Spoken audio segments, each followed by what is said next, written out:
Well, howdy there, Bronco fans, on this Super Bowl champion edition of Bronco Planet. By gum, George, we're world champions.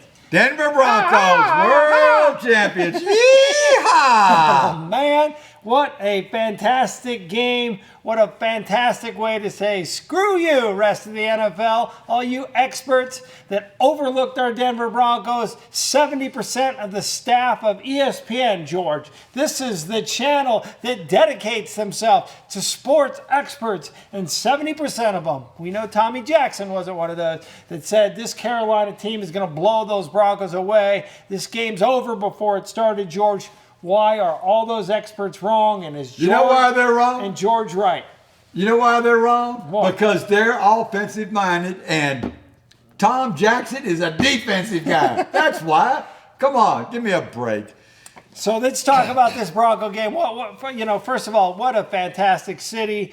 Congratulations to all you Bronco fans out there. And a million people show up at the parade, George. There's one arrest. None of this Mickey Mouse you see in other cities where they're burning things and stealing things and causing all kinds of trouble. One arrest. A million people down there, George. This city is a class act. Let me tell you something. It's electrifying. You can't go anywhere without the topic being the Denver Broncos world champions in that game. It's just unbelievable. And the people all decked out in their Bills collectibles, sports jerseys, and all kinds of paraphernalia. It's just unbelievable. It's just great. I mean, it just makes you feel good. And it's the whole Rocky Mountain region. It's just a great city to be in, and it's a great Super Bowl championship city. That's all I have to say. Well, it was so weird to be around here all week because other Super Bowl weeks, in particular the Seattle game, people were freaked out a little bit. There was a lot of uneasiness. And despite being underrated by everybody,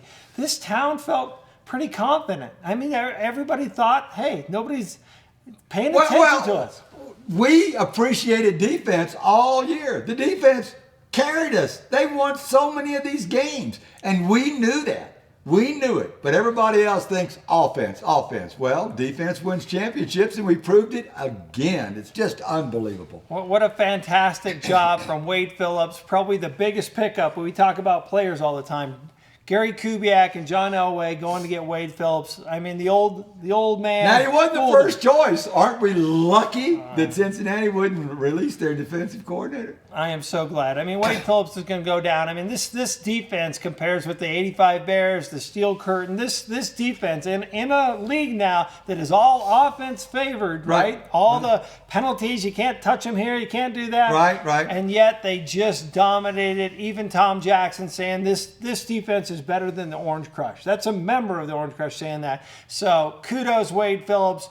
I don't know why they couldn't get that man up on the podium, but he certainly deserved it. Well, he's a little shy like me. Yeah, I know. A little shy. Yep, when you got white hair like this, you get a little bit shy. You know, I'm renaming the defense. Oh, yeah? What's it going to be? Every time we play the Panthers, we're the Kryptonite Kids. Yes. Kryptonite Kids, because old Superman couldn't do a damn thing against that defense. Right. We turned those Panthers into kitty cats, didn't That's we? right. That's right. All right, well, let's break down the game a little bit. I think right out of the gate, Bronco fans holding their breath. Let's not hike one through the end zone. Let's not screw up out of the gate. And probably the most efficient drive of the whole game came right out the beginning. First 3 minutes. Hitting Owen Daniels. Peyton looked focused, and you could just sense that, hey, things are going to be different right out of the gate. We didn't get a touchdown out of it, but boy, you felt like we can do this thing. And then the ball switches over, and they start running the ball. They start trying all their plays and just stopped in their tracks right from the get-go. No, we had them all figured out. You know why? I mean, here's a team that had scored 80 points in the last 2 playoff games. I mean, 7 turnovers. I mean, they killed Arizona. They put 31 up just like that against Seattle. Then they took a little nap, but there wasn't any doubt they were going to win. Yep. So they come into this game, having 17 victories and 1 loss. So the old adage, if it ain't broke, don't fix it. So they didn't change anything. Why would you change anything? Yeah. You're going to throw gimmick plays? You're going to do all this stuff? No, you're not changing anything. You're saying we're up against this anemic offense. It might score 13 points, maybe 17 if they're lucky. We're going to score over 30. I mean, we've been getting 40. We'll score over 30. This is a walk through the park. So they don't change anything. Big mistake. Yeah. Because you could tell that our defense knew everything they were going to do. Yep. Everything they were going to do. We anticipated everything. They didn't change anything, and we adjusted knowing exactly what they were going to do. Every time Cam took the snap, he looked up and went, "Oh, crap! There's Broncos everywhere! Everywhere! Including What do you want me to do?" And that Von Miller, that SOB's killing me. Yeah, no, without a doubt. Lots of pressure from start to finish. And you know, a lot of teams like, hey, we're going to just contain him. And we even talked about maybe that's what you need to do. But Wade Phillips was like, do what you do best. If you think you can get there, by gum, get there. Right. And how about Von Miller? I mean, this guy, we're gonna have to sell. Good thing that Denver has. We're going to have to mortgage a Mile High Stadium. We have the Mint right here in Denver, and by God, we're going to need it to pay that guy because and well deserved. Just when Peyton Manning's $18 million contract goes out, we're going to have to do probably 20 plus with Von Miller. Right. We may get a year to. And I think franchising. Yeah, we can mess around a little bit there, but you know what? This defense, Von Miller stepped up big time. His leading teammate and friend and coach, DeMarcus Ware, who came into camp and said, "By Von, what are you doing? Do you realize you could now you're not could be just okay. You can be the best that ever played this game." He saw that skill set, and boy, does Von appreciate that. Those two have become DeMarcus's leadership for the whole defense. Everybody looked up to him. I mean, 11 years in the league, playing with the Dallas Cowboys, and doesn't go to any playoff games. Come on. Yes, man. This guy was hungry with a capital H, boy. And he performed so well. And that interior line on the defensive side, unfreaking believable. Derek Wolfe, lights out. Malik Jackson, lights out. Sylvester Williams, lights out. I mean, it was pressure from everyone. And this was the funny thing, George. Nobody paid attention to that Patriots game. It was like everybody got amnesia. You see the most prolific passer in postseason in our generation, and they made him look confused and dazed, and he was frustrated. Was confused. He got hit dazed. like 23 times that game, and nobody gave the Broncos any credit. They kept seeing Superman Cam Newton, and they just ignored it. And if you can fluster a quarterback like Tom Brady, you don't think you're going to fluster a 26-year-old who shows up with gold and yellow pants, who's in his first Super Bowl? Man, did you see? He didn't even go for that fumble late in the game because he had his crap handed to him for 60 minutes. Well, he gave up. Yeah, he had mailed it in by that point. He says, "Oh, to hell with it." Yeah. So, I mean, kudos to the defense. Darian Stewart has been just phenomenal all year long. We know that Harris is good. We did have one that was, a little bit off his rocker, a little thug-like play from, Keep Talib. He got burnt within the first quarter. He had been burned for a couple passes. We renamed him Toast. Toast. Yeah. He got toasted.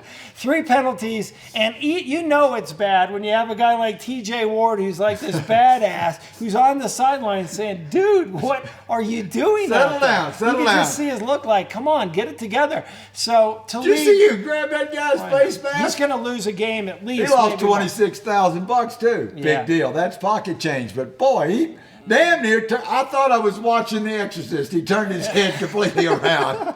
Yes, no. Talib is, and I like his cover skills. You like the attitude that I'm tough, but this guy is he's a thug. He's a thug, and they have to do something to fix that. Roby's playing better. I don't, you got to hold that defense together, so I don't know how they're going to handle it, but I guarantee you, of the whole NFL, he's got to be on the top 5 list of some.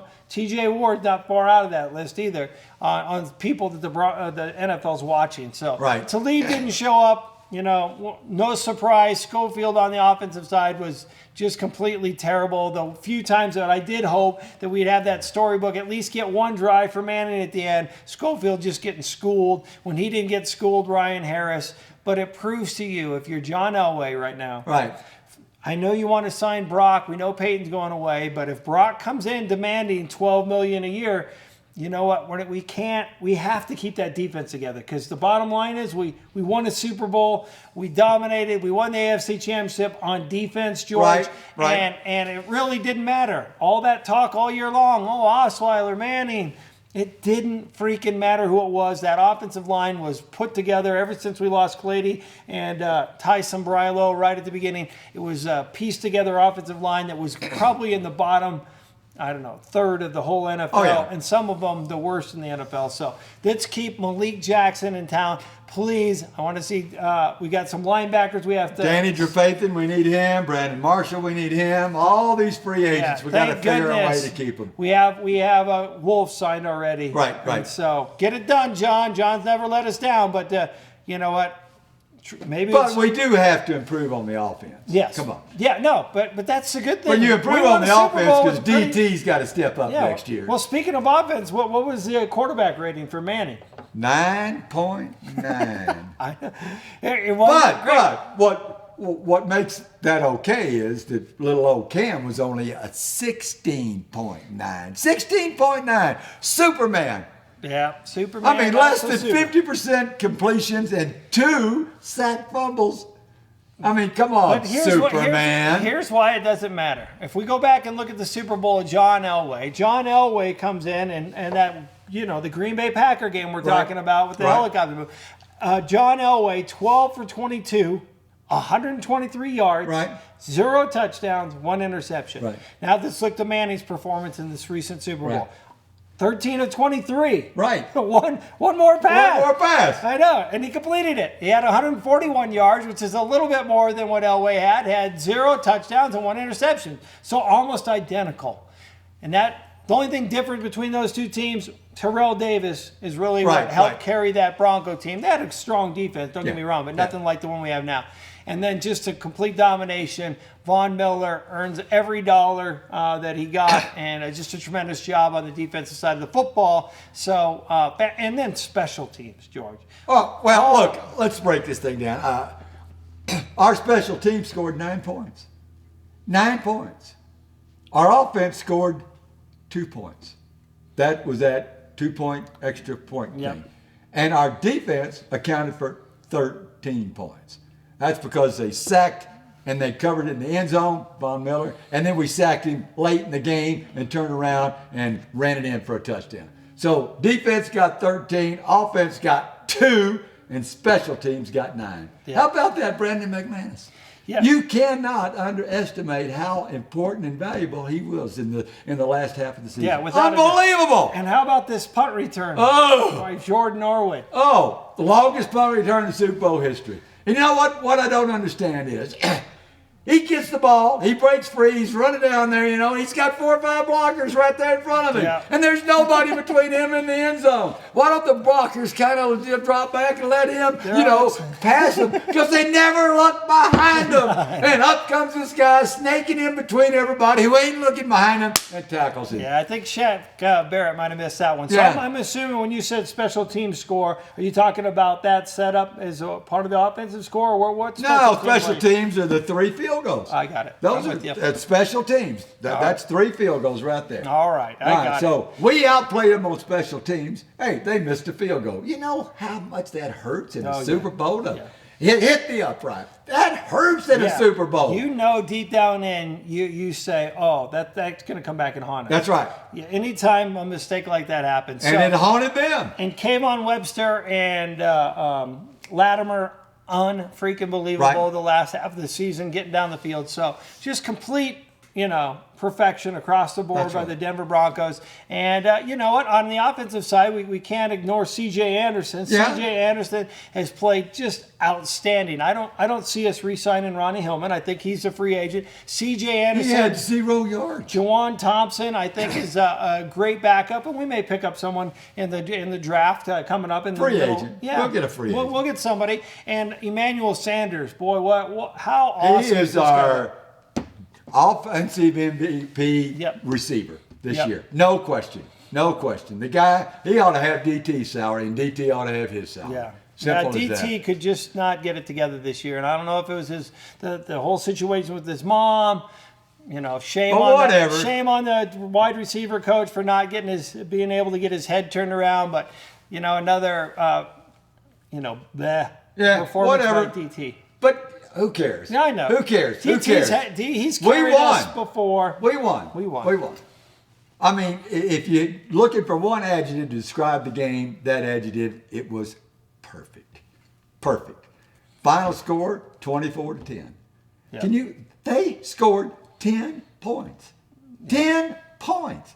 This juggernaut team that scored 80 points in their 2 playoff games, they scored 10 points. Give me a break. Yeah. Yeah. Fantastic. Yeah, Superman, 10 points. That ain't no Superman. There's another name we could call him, but this is a kid's show. Yeah, so at the end of the day, kudos to John Elway, kudos to Gary Kubiak. They came in, they knew what worked, and even at the end of the game, they're like, hey, we're going to run this ball 3 times in a row. We got 2 yards. It doesn't matter. We want that defense out there. Right. They brought in Wade Phillips. Everything worked out. It was so great for John to pay it back to Pat. Right. And the reports we're hearing is, although he's not good in a lot of fronts, he is aware that the Broncos won the Super Bowl. Yeah. It was great to see the parade, the town celebrating. Fantastic day to be a Bronco fan. It's 6 days later, this town is still a mile high. Oh. And, it was fantastic to see. So what an incredible season. We want to thank you guys for tuning in. We've had a lot of YouTube followers. Fire School, you're one of them. We've had a lot of Facebook followers. We've had a lot of people participate. If you didn't watch Bronco Planet, the TV show every week, Kirk Davis, Captain Kirk we call him, I had great articles all year long, so I'd like to thank him. I want to thank Bill's Sports Collectibles that loaded us up with gear all year long. We were down there at Super Bowl week. That place was just going crazy. Sheridan Billiards has been another sponsor for us. Got us a great pool table here. We had, 40, 50 people here for the cave watching the game. We want to thank Danny, who helped start Bronco Planet. Amen. Big George for filling in all year. Boy, we've had a lot of fun, George. We have had a lot of fun. I want to thank Maureen Phillips, who is part of Sammy Studios that kind of funded this whole program. So we're thankful for her. And then we want to dedicate this season to Larry Huft, who we lost this year and gave us this great place called The Cave. Right. And it's just been a fantastic year. All you trolls that followed us all year long, made fun of us, all you Patriot fans, all those people in your face. National media in the same week that none of the Broncos once again went into the Hall of Fame. All these snubbed up East Coast people that never even watched a Randy Gradishar play back in the day. We've been Terrell Davis, give me a break. 8 freaking Super Bowls we've been to, right. George. That's as much as any other team. And we have 0 defensive players in the Hall of Fame. Terrell Davis ignored, John Lynch ignored. The list goes on and on. So the rest of the world, you know what? Wake up. You call yourself an expert. You're part of a balloting thing, and yet you're unaware of what's happening. That's right. Go do your homework. So doesn't matter what the critics say, George. We're Super Bowl champions. We're the Super Bowl champions in a Super Bowl city, the greatest NFL city in the league. There you go, folks. So have a great year. We'll catch you once spring training comes around. But until then, best to you and your family. And go Broncos. Go Broncos, champions of the world. Woo-hoo! Woo-hoo! Amen.